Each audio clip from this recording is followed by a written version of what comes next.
তোমরা সকলে কেমন আছো? আশা করি সকলে খুব ভালো আছো। আর জানি সকলে খুব এক্সাইটেড, কারণ আর মাত্র হাতে গোনা 2টি দিন। জানো তো, আমার বাবা একজন মৃৎশিল্পী। তিনি সব রকম ঠাকুরের প্রতিমা তৈরি করে থাকেন। তো ছোটো থেকে আমার খুব ইচ্ছে ছিল আমিও মূর্তি তৈরি করব। ছবি আঁকার সঙ্গে তো আমি ছোটো থেকেই জড়িত, কিন্তু মূর্তি তৈরি করার প্রবল ইচ্ছে আমার ছিল ছোটো থেকে।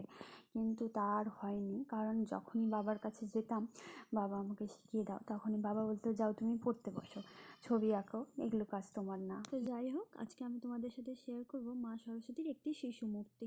তো এখন দেখি কিউট ঠাকুরের মূর্তিগুলো খুব ট্রেন্ডিংয়ে চলছে। তো আমিও ভাবলাম যে একটি কিউট সরস্বতী তৈরি করা যাক। তো আমি এটি তৈরি করেছি মোল্ডেড ক্লের সাহায্যে, এবং তার স্ট্রাকচারটা আমি বানিয়েছি সুপার ক্লের সাহায্যে, কারণ সুপার ক্লে হালকা, আর মোল্ডেড ক্লে দিয়ে করলে যেহেতু পুরোটা করলে ভারী হয়ে যেত, এবং তোমার মোল্ডেড ক্লে হচ্ছে একসঙ্গে রেজিনার আর মোল্ডেড ক্লে যদি মিক্স করা যায় তাহলে তো সেটা আর বেশিক্ষণ লাস্টিং করে না, কারণ সেটা শুকিয়ে যায়, তারপরে আর কোনো বুদ্ধি হয় না যে কি করব। তো আমি প্রথমবারের মতো যেহেতু করেছি, তো আমি দুটোকে মিক্স করেই করেছি। কেমন হয়েছে